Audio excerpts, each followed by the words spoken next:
ಆಂಗ್ಲ ಮಾಧ್ಯಮ ಪ್ರೌಢಶಾಲೆ ಕಪಗಾಲ್ ಶಾಲೆಯಲ್ಲಿ 70ನೇ ಕನ್ನಡ ರಾಜ್ಯೋತ್ಸವದ ಕಾರ್ಯಕ್ರಮ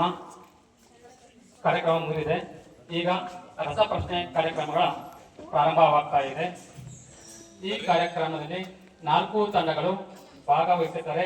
ಈ 4 ತಂಡಗಳಲ್ಲಿ ಭಾಗವಹಿಸಿ ಅದರಲ್ಲಿ ವಿಜೇತರಾದವರಿಗೆ ಬಹುಮಾನವನ್ನು ನೀಡಲಾಗುತ್ತದೆ.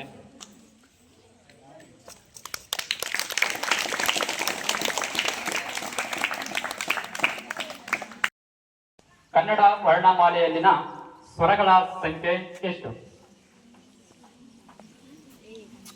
ಧ್ವನಿ ಅವರಿಗೆ ಹೋಗುತ್ತೆ.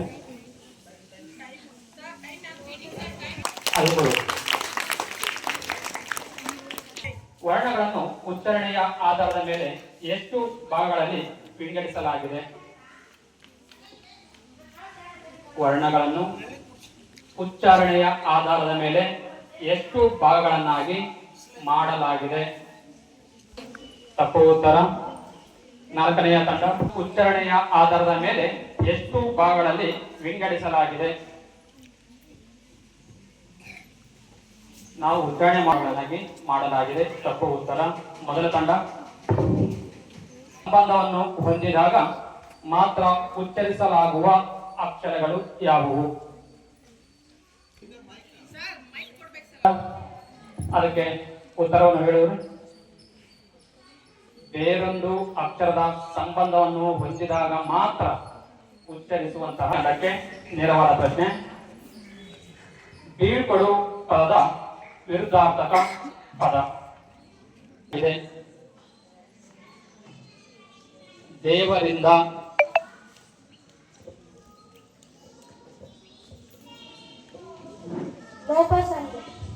ಲೋಪಸಂಧಿ ಸರಿಯಾದ ಉತ್ತರ. ನೇರವಾದ ಪ್ರಶ್ನೆಗೆ ನೇರವಾದ. ಇದು ಯಾವ ಸಂಧಿಗೆ ಉದಾಹರಣೆಯಾಗಿದೆ? ಕಂಬನಿ. ಸರಿಯಾದ ಉತ್ತರ. 2ನೇ. ಈ ಪದವು ಯಾವ ನಾಮಪದಕ್ಕೆ ಉದಾಹರಣೆಯಾಗಿದೆ? ಕೃಷ್ಣಾ ನದಿ. ಅಂಕಿತ ನಾಮ. ಸರಿಯಾದ ಉತ್ತರ. ಏನೆಂದು ಕರೆಯುತ್ತೇವೆ? 4ನೇ ತಂಡ ಕ್ರಿಯಾಪದದ ಮೂಲ ರೂಪವನ್ನು ಏನೆಂದು ಕರೆಯುತ್ತೇವೆ?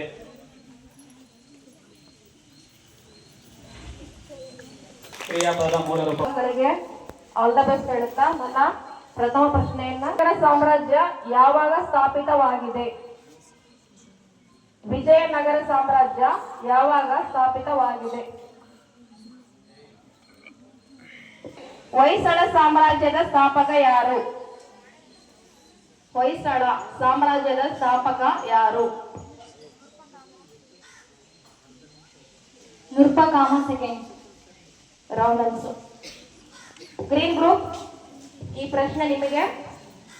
ಹೊಯ್ಸಳ ಸಾಮ್ರಾಜ್ಯದ ಸ್ಥಾಪಕ ಯಾರು?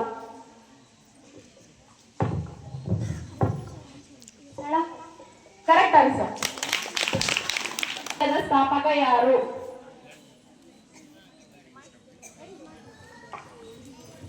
You can pass the mic. ರಾಷ್ಟ್ರಕೂಟರ ಸಾಮ್ರಾಜ್ಯದ ಸ್ಥಾಪಕ ಯಾರು? ರಾಷ್ಟ್ರಕೂಟ ಸಾಮ್ರಾಜ್ಯ. ದತ್ತಿದುರ್ಗ.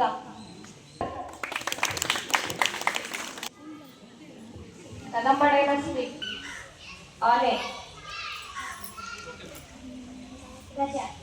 Correct answer. ಮದಗಜ. ನಾವು ಮೈಸೂರು ಒಡೆಯರ ಮನೆತನದ ರಾಜ್ಯ ಲಾಂಛನ ಯಾವುದು? ಚಿತ್ರದುರ್ಗದ ನಾಯಕರ ರಾಜ್ಯ ಲಾಂಛನ ಯಾವುದು? ಇವರೆಲ್ಲರೂ ಕರ್ನಾಟಕವನ್ನು ಆಳಿದ ರಾಜ ಮನೆತನಗಳು ಮತ್ತು ಸ್ಥಾಪಕರು.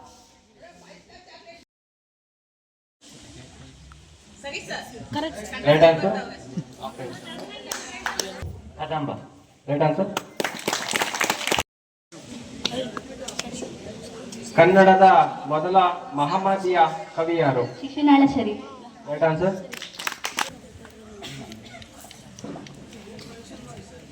Time up.